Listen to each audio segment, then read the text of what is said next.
အားလုံးပဲမင်္ဂလာပါတို့တွေအခုဆက်သွားမယ့်အပိုင်းလေးက statement of profit or loss လို့ပြောတဲ့လုပ်ငန်းရဲ့အရှုံးအမြတ်ရှင်းတမ်းတွေကိုဘယ်လိုပုံစံလေးနဲ့ထုတ်ပြန်ပေးရတယ်လဲဆိုတာကို format လေးနဲ့တစ်ချက်လေ့လာကြည့်ကြရအောင်ဟုတ်ပါပြီတို့အရှုံးမြတ်စင်းတွေဘာကြောင့်ရေးဆွဲရတာလဲဆိုတော့တဲ့ to show ဖော်ပြပေးဖို့ပါတဲ့ဟုတ်ပြီတို့ operational result လို့ပြောလိုက်တဲ့တို့လုပ်ငန်းလည်ပတ်လာတဲ့ရလဒ်တွေဘယ်ချိန်တွေမှာလဲဆိုတော့ of and financial year တို့ဒီဘဏ္ဍာရေးတစ်နှစ်စာအတွင်းမှာလုပ်ငန်းလှုပ်ဆောင်ချက်အခြေအနေတွေကိုဖော်ပြချင်ရင်တဲ့ဘယ်ရှင်းတမ်းတွေထုတ်ပြန်ပေးရတယ်လဲဆိုတော့ statement of profit or loss ကိုထုတ်ပြန်ပေးရပါတယ်တဲ့ရမလားဒါကြောင့်မလို့ what is known as profit or loss အရှုံးနဲ့အမြတ်ဆိုတာကိုတို့တွေကသိထားရပါမယ်ဟုတ်ပြီတို့ရဲ့အရှုံးမြတ်စင်းရဲ့ format ပုံစံလေးကိုစရေးမယ်ဆိုလို့ရှိရင်ဒီမှာတို့တွေက company name ဆိုတဲ့နေရာမှာတို့လုပ်ငန်းရဲ့ဗာလေးထည့်ပေးရမလဲလုပ်ငန်းနာမည်လေးထည့်ပေးရမယ်ဟုတ်ပြီနော်တို့လုပ်ငန်းရဲ့နာမည်လေးထည့်ပေးရမယ်မဖြစ်မနေပါရမယ်ဟုတ်ပြီအောက်မှာတို့တွေကဘယ်လိုမျိုးလေးရေးရမလဲဆိုတော့ statement of profit or loss for the year ended ဒီဘဏ္ဍာရေးနှစ်ကုန်ဆုံးသွားတဲ့အချိန်မှာရှိတဲ့အရှုံးမြတ်ရှင်းတမ်းပါလို့ပြောတာဒါကြောင့်မလို့အခုပြောထားတဲ့စာရင်းကောင်းစဉ် statement of profit or loss ဆိုတာမဖြစ်မနေပါရမယ်သူ့ရဲ့စကားရဲ့အဆုံးသက်တည်လဲဘယ်လိုဖြစ်ရမလဲ for the year ended ဒီဘဏ္ဍာရေးနှစ်တစ်နှစ်ပြီးဆုံးသွားတဲ့အချိန်မှာရှိတဲ့လုပ်ငန်းရဲ့အရှုံးအမြတ်ရှင်းတမ်းပါလို့ဖော်ပြပေးရပါမယ်အဲ့ဒီမှာတစ်ခုသတိထားရမှာဒီ profit or loss ပါနော်လုပ်ငန်းသည်အရှုံးသို့မဟုတ်အမြတ်ပေါ်ပေါက်လာပါလိမ့်မယ် profit and loss လို့ရေးလို့မရပါဘူးဟုတ်ပြီသူ့ကိုတို့တွေကစက်ရေးမယ်ဆိုလို့ရှိရင်ဒီဘက်မှာတို့တွေမြင်လားကော်လန်လေးသည်ဘယ်နှကော်လန်လဲနှစ်ကော်လန်နဲ့အလုံးလုပ်ပေးရမယ်ရမလားဟုတ်ပြီဘာကြောင့်လဲဆိုတော့တို့ရဲ့အရှုံးအမြတ်စရင်းသည်အခုပထမဆုံးတွေးရတဲ့ကော်လန်ကိုတို့တွေက debit ကော်လန်လို့သိထားရမယ်ဟုတ်ပြီဒီဘက်မှာရှိတဲ့ကော်လန်ကိုတို့တွေက credit ကော်လန်လို့သိထားရပါမယ်ဒါသည် statement of profit or loss မှာရှိတဲ့ format ပါနော်ဟုတ်ပြီအဲ့တော့တို့တွေကပထမဆုံးဘာလေးကိုအထိုင်ထားရမလဲဆိုတော့ revenues လို့ပြောတဲ့ဗာလဲရောင်းရငွေစရင်ထည့်သွင်းရမယ်ဟုတ်ပြီတို့တွေကအကောင့်တွေစရင်ဆွဲတဲ့နေရာမှာ sales account လို့ပြောလိုက်တဲ့ကုန်ရောင်းစရင်တွေအဲဒီကကုန်ရောင်းစရင်တွေဒီတို့ရဲ့အရှုံးမြတ်စင်းကိုရောက်လာတဲ့နေရာမှာ revenues လို့ပြန်ပြီးတော့သုံးနှုန်းပေးရတယ်ဟုတ်ပြီ revenues လို့ရေးရင်လည်းရတယ်ဟုတ်ပြီဒါဒီ revenue ဒီရောင်းရငွေစရင်ဟုတ်ပြီအဲ့ဒါကိုတို့တွေက sale revenues လို့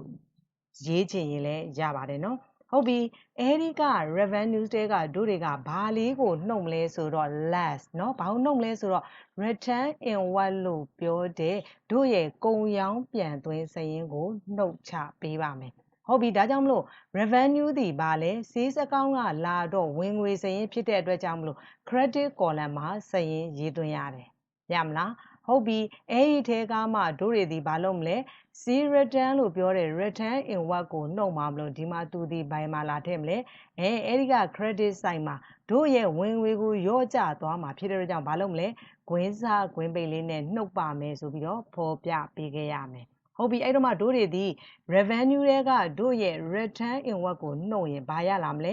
net sale ရလာပါမယ်ရမလားဒါသည်အသတင်းကုန်ရောင်းစရင်ဘာလေးရလာလဲအသတင်းကုန်ရောင်းစင်းလေးဆိုတာကိုရလာပြီဟုတ်ပြီအဲဒီကအသတင်းကုန်ရောင်းစင်းကတော့ရပြီတို့တွေဘာတွေဆက်နှုတ်ဖို့လိုသေးလဲဆိုတော့ cost of goods sold လို့ပြောတဲ့တို့တွေရောင်းချကုန်စီရဲ့ဝယ်ရင်းတန်ဖိုးလေးတွေတွက်ထုတ်ပေးဖို့လိုပါတယ်ရမလား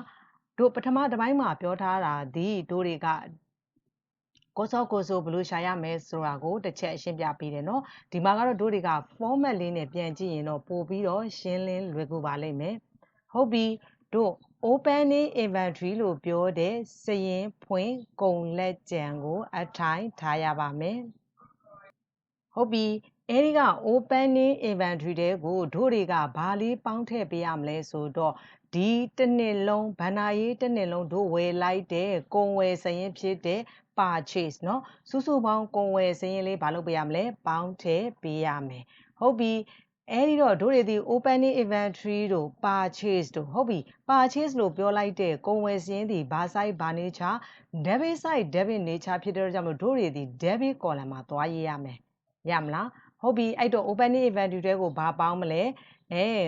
purchase လေးပေါင်းမယ်ပြောချင်တာကတို့ first column မှာစာရင်းသွင်းမယ်ဟုတ်ပြီအဲ့ဒီထဲကမှတို့တွေကဘာလေးနှုတ်တွက်မလဲဆိုတော့ return outward လို့ပြောတဲ့ကုန်ဝယ်ပြန်ပို့စာရင်းလေးနှုတ်ပြီးတော့တွက်ရပါမယ်ရမလားဒါကြောင့်မလို့တို့ရဲ့ကုန်ဝယ်ပြန်ပို့စာရင်းလေးဒီမှာဘာလုပ်ပေးခဲ့လဲ minus ဆိုပြီးတော့တို့တွေကဂွင်းစဂွင်းပိတ်လေးနဲ့เนาะစာရင်းကိုဖော်ပြပေးခဲ့ရမယ်ဟုတ်ပြီအဲဒီက return outward ကိုနှုတ်ပြီးရင်တို့တွေကဘာလေးကိုပေါင်းထည့်ဖို့လိုလဲဆိုတော့ direct expense လို့ပြောထားတဲ့ carriage inward ပေါ့ကုန်ဝယ်တယ်ကတို့ဒီကုန်ပစ္စည်းတွေဒီကုန်စီတွေကိုဝယ်လိုက်တဲ့အတွက်ကုန်ကြလိုက်တဲ့တည်ယူစရိတ်တွေဖြစ်တဲ့ carriage inward တွေရှိရင်ဘာလုပ်မလဲပေါင်းပြီးတော့တွက်ရမယ်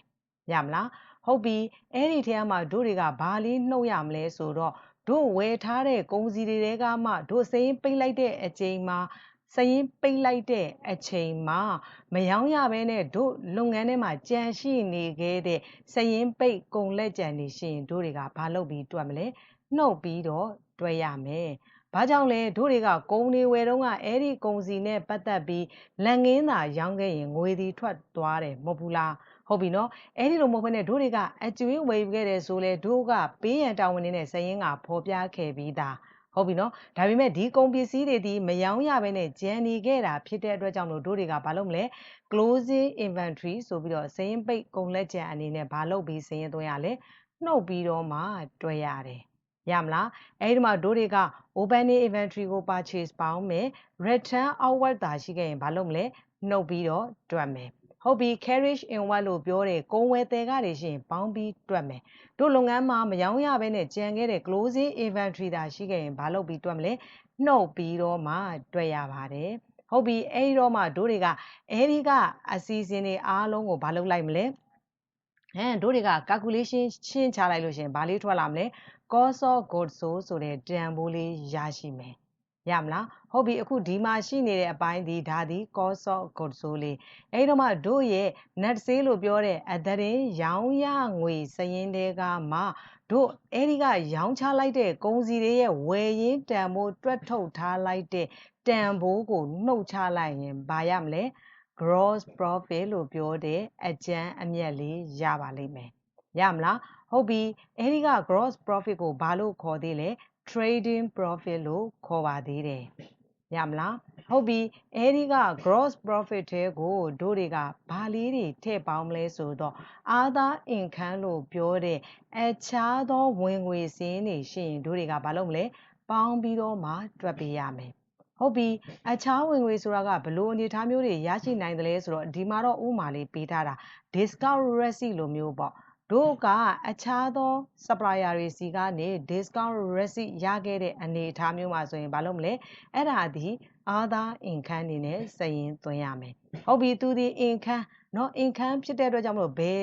column မှာစာရင်းသွင်းမလဲ second column လို့ပြောတဲ့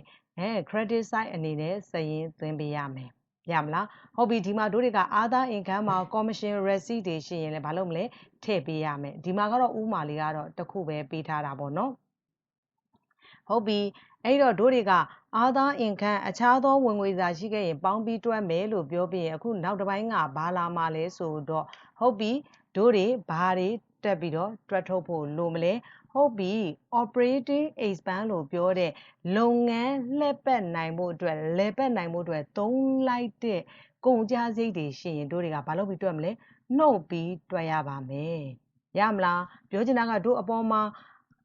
net sale တွေကနေမှ cost of goods sold နှုတ်လိုက်တာဒီ gross profit ပဲရသေးတာရမလားဟုတ်ပြီအဲ့ဒီ gross profit ပြီးတော့မှတို့တွေက net profit ကိုလိုချင်ဘာလုပ်ပြီးတွက်ရမှာလဲဆိုတော့ operating expense တွေကိုနှုတ်ပေးရပါလိမ့်မယ် ဟုတ်ပြီ net sale ကနေတို့တွေ cost of goods sold ထိပါလာမယ့်အပိုင်းပေါ့နော် cost of goods sold နေရာဒီဘယ် expense တွေပဲစာရင်းသွင်းရတာလဲဆိုတော့ direct expense တွေကိုပဲစာရင်းသွင်းရပါလိမ့်မယ်ဟုတ်ပြီ operate